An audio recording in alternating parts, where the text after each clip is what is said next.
So, yes, today I'm going to be presenting some work that I did during my PhD, and as you said, I've recently finished. And so my PhD was sort of investigating the early metastatic phenotype in colorectal cancer. We were looking at the both morphological and molecular determinants of this. And so a snippet of that is looking at a gene and protein called CLIC4 and its stromal expression in colorectal cancers, and it's a digital and spatial observation in the primary and matched metastases. So just to give a bit of a brief overview of colorectal cancer, because I want to show sort of what crowd I'll be presenting to. It's the third most common cancer worldwide, and we have 1.9 million cases each year, and 930,000 deaths. And so this is expected to increase to 3.2 million by 2024, which is a 63% increase in new cases of colorectal cancer. So it's important that we find new diagnostic tools or prognostic tools to aid in for the detection of colorectal cancer, because obviously we're going to get a large increase in cases and deaths in the next couple of years. And here's just a graphic to sort of show in the sort of top 10 countries of colorectal cancer cases of, on the left-hand side, the increase in cases worldwide, and on the right-hand side is the increase in deaths. And you see this, they're both pretty matched, with the highest sort of being in China, and this is potentially because of an increasing aging population, and also just a general increase in population overall. And so with colorectal cancer, we have a 5-year survival rate is approximately 90% for patients with localized disease. So this disease where we haven't had metastatic recorded. And so and the 5-year survival rate is 66% for those who've had regional disease. So we have metastases to the regional lymph nodes, and not distant invasion. There's incidences of disease recurrence about 25%, absence the regional lymph node involvement. And so this is suggested that conventional pathology diagnosis is missing these nodal metastases, which again highlights the need for better detection methods within colorectal cancers. And most deaths by colorectal cancer are, and like most cancers, are due to metastatic disease. And so we need these prognostic indicators for determining whether your primary metastasis is going to metastasize, and we need this early on. And so we're looking at alterations to genetic signatures and levels of protein expression to find these new biomarkers to detect hopefully early stages, and then we can assess treatment for patients and improve their care. So to do this, we carry out some RNA sequencing. In the top left-hand corner, we have a table here, and so we've done gene set enrichment of the top up-regulated and down-regulated pathways in our sequencing data, and this is on 2 different data sets. And our first data set, and it's labeled A, B, C, and D on the right-hand side. In A, we have T3 tumors with no invasive parameters. In B, we have T3 with vascular invasion. C is T3 vascular invasion, nodal involvement, and D is metastases. And the second data set is in our matched patients who have primary tumors and their matched metastases for sequencing. We have a graph here. So when we do our gene set enrichment, you end up with a lot of biological processes that are similar, and so we sort of use some sequencing analysis tools to group these similar pathways together and then look at the associated genes with these pathways. And in the blue are the down-regulated ones, and the red are the up-regulated ones, so we can easily identify which pathways are up and down-regulated.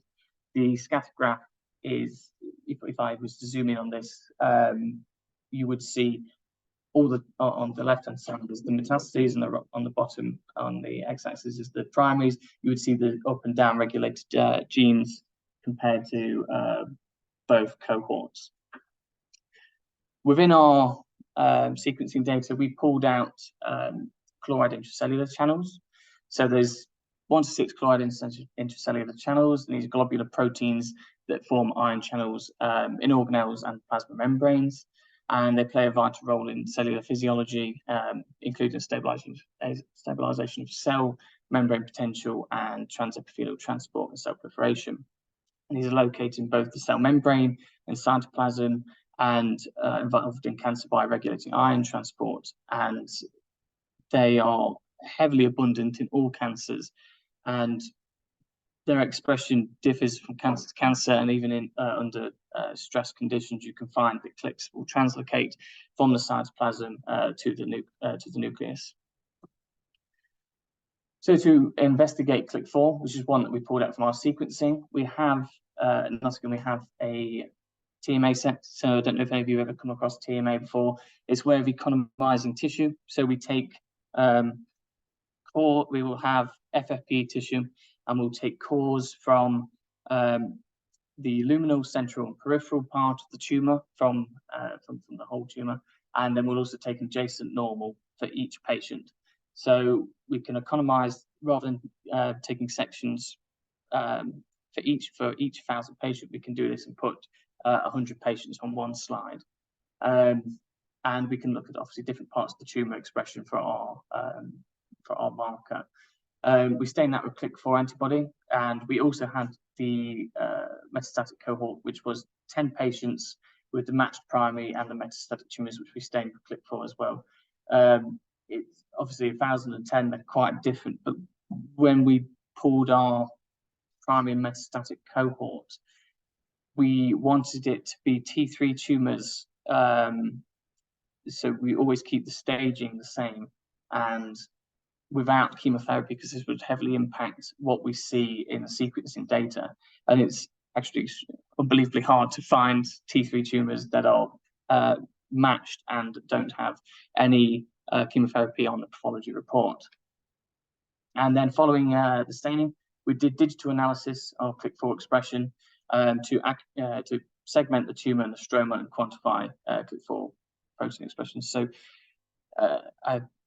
digital pathology is a really rapidly changing field at the moment, and what we would, as a standard, would usually do in histopathology is we would look at the protein expression, quantify this manually by looking at it, but we tend to find that people, you know, if I did it or somebody else did it, it would vary drastically, and so we need an accurate way to quantify our proteins, and so the new digital analysis tools allows us to do this. So this is a better snapshot of the TMA. You can see A, B, C, and D. A is the central, is the luminal part of the tumor. B is the central, C is the peripheral, and D is the adjacent normal. And you can see there's a drastic decrease in expression in your normal colon tissue and stroma tissue compared to the tumor tissue. And it was predominantly expressed in the stromal compartment. I did 300 annotations to identify the epithelial cells and to identify the stromal cells. And you can see clearly in green, we have the where our algorithm is pulled out stromal compartment, and red is the tumor epithelial compartment. And it was a random forest classifier, so this takes into account textures, size, sort of pixel intensity of the staining, to allow the computer to then determine what is stroma and what is epithelium. So once we have our segmentation tool, we can apply an intensity classifier. So traditionally, we would do a H scoring, which is where we would look at different intensities and give them a 1, 2, or 3 intensity. And here we can have the digital algorithm do that for us by pixel intensity. So rather than the human eye looking at it and presuming this is what we would refer to as a 2, the computer can accurately look at an intensity measurement and say that it is a 2 or a 3. So pulling out the H scores and looking at our patient cohort, we can see that CLIC4 expression in colorectal cancers and tumor-associated stroma was associated with more with markers of more advanced disease. So we have it is greater association with later stage tumours, higher grade tumours, the presence of vascular invasion, and for it to be MMR proficient tumours. Strangely, though, it is associated with prognostic indicators of advanced disease, but actually we find that the lowest expressors of CLIC4 are likely to be alive, whereas we're seeing that they are likely to have later stages.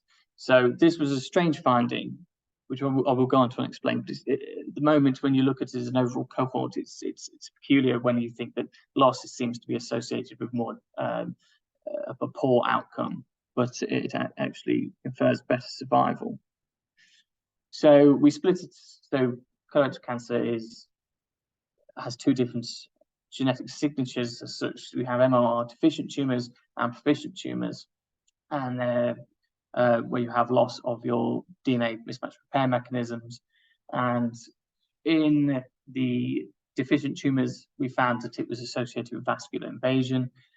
But in your MMR proficient tumours, which is generally what we see more of anyway in colorectal cancer, you find that there are the poor diagnostic outcomes where you have later stage, you have higher tumour grade, and VI was associated in both, and you had peritumoral lymphocytes.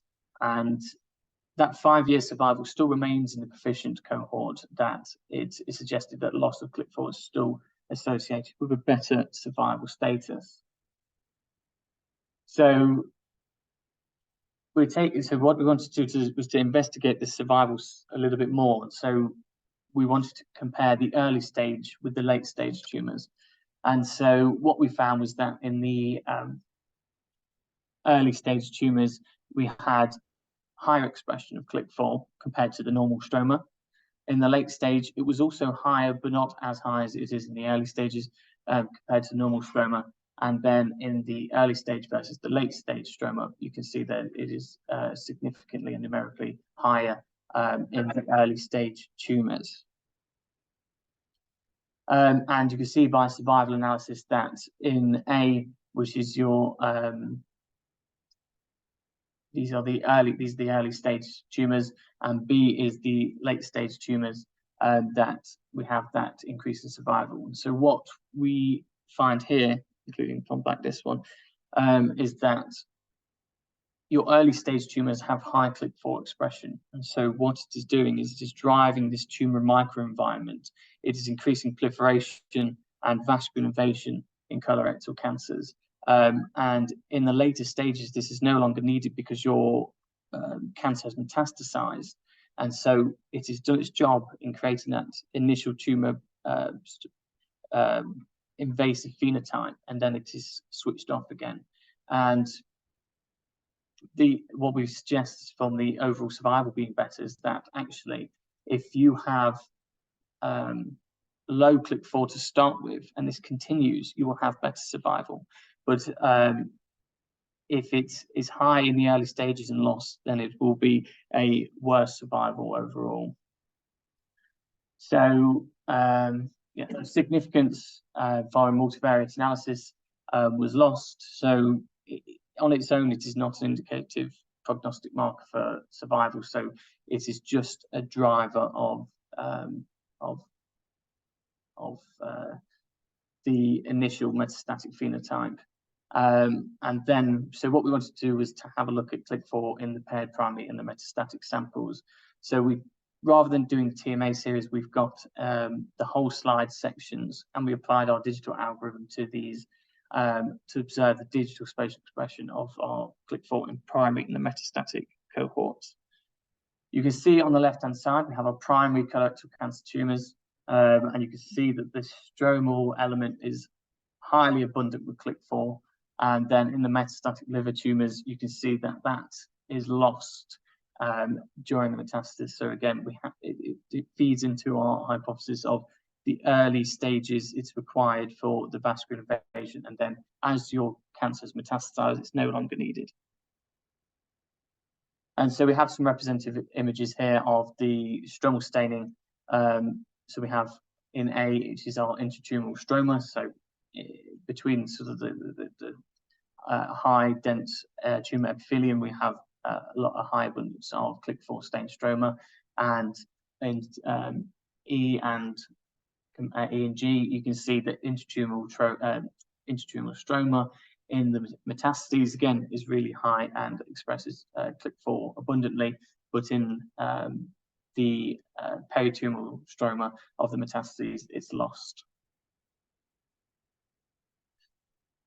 We also found that the portal tracts of the bile duct had a high expression of CLIC4 when they were adjacent to the tumor, but when we looked at portal tracts that were distant to the tumor, they had lost CLIC4 expression, and we think this is due to sort of it being associated with vascular invasion and potentially through the portal tracts. What we did see was that it was only significant in the metastases for the intratumoral stroma staining. So in conclusion, the stage-dependent alteration of stromal CLIC4 suggests that early colorectal cancer high CLIC4 levels are in the surrounding stroma potentiates a proliferative tumor phenotype. The loss of CLIC4 in advanced stage tumor suggests that interactions may switch off after progression has been achieved, and high CLIC4 expression in the portal tract stroma adjacent to metastases initiates the tumorogenic environment created by CLIC4 at the metastatic site, and that CLIC4 has potential to be used as a biomarker for aggressive disease phenotype, with the likelihood of vascular invasion occurring in CRC patients with high CLIC4 expression in early stages. And just acknowledgements to the Molecular Pathology Research Group and Histopathology Department at Nottingham University, and one of our collaborators at Blizzard Institute, Professor Andrew Silver, and our funding partners, the Pathological Society, Bowel Research UK, and UK Research and Innovation.